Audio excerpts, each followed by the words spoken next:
everyone, let's go through the day 13 of the LeetCode August challenge. The question is iterator for combination. Let's go through the question together. Design an iterator class which has a constructor that takes a string character or sorted distinct lowercase English letters and a number combination length as argument. A function next that returns the next combination of the given length that was passed in the question in the lexicographical order. A function has next that returns true if and only if there exists the next combination. So let's go to the example and it will help us understand it better. Combination iterator equals to this. You pass a string and the length of the combinations that you need to generate. Iterator.next will return AB, that will be the first combination of size 2, of length 2, and has next return true because AB, then ACE, then BC. These are the three possible combinations that we can generate using the size 2, and hence this returns AC, this returns true, this returns BC, and this returns false. Because after BC there is no combination that can be generated.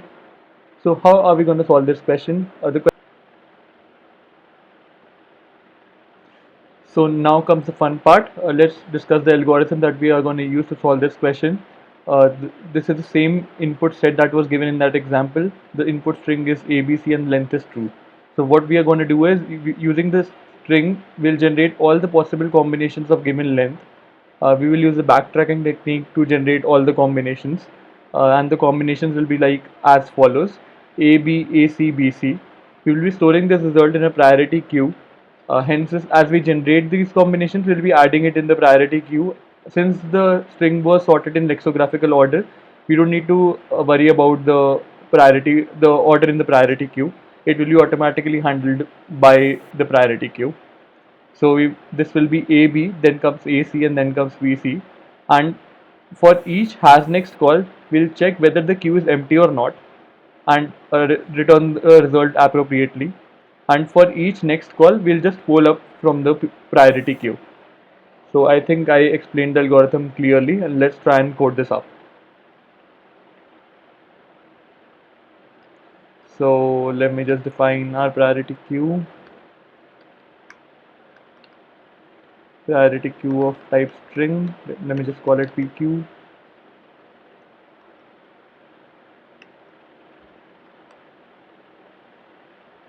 Now we need to write a private void generate combinations method, which will take in the string as an input, which is our input string, and which will take an integer value, which will be the length of the string, length, integer start index, which will act as a starting index for the generation of the combinations, and the current string builder, which will be our current string, the combination that is being currently generated. So we'll simply call this method and we'll pass characters and combination length. The first to be will be these, and the second one will be starting will be 0 and new string builder. I'm explicitly using string builder because I want to show you the backtracking technique. If length is equal to 0,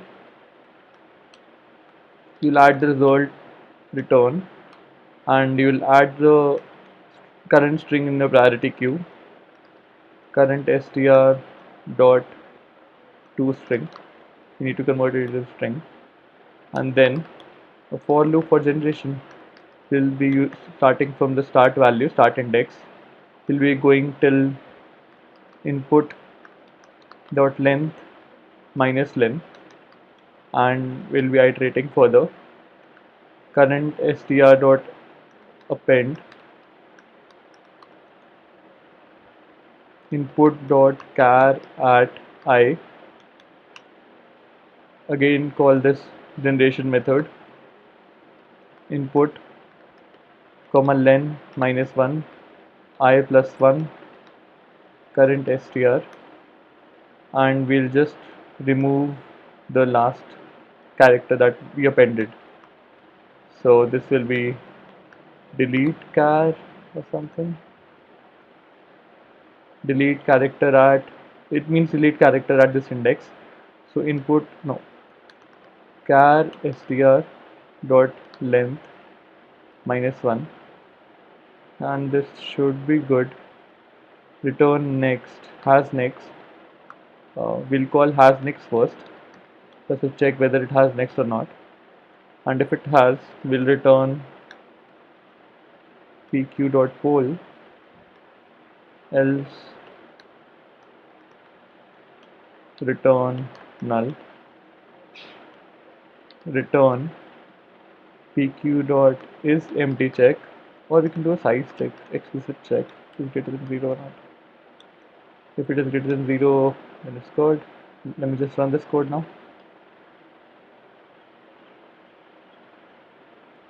Compilation error, trim below, I think it's a typo, sorry.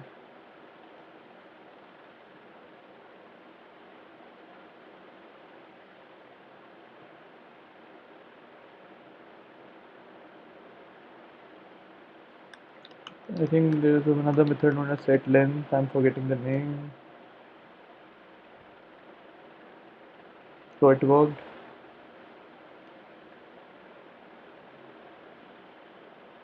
Accepted. Thanks for watching the video, and if you have any doubts about it, please feel free to get in touch.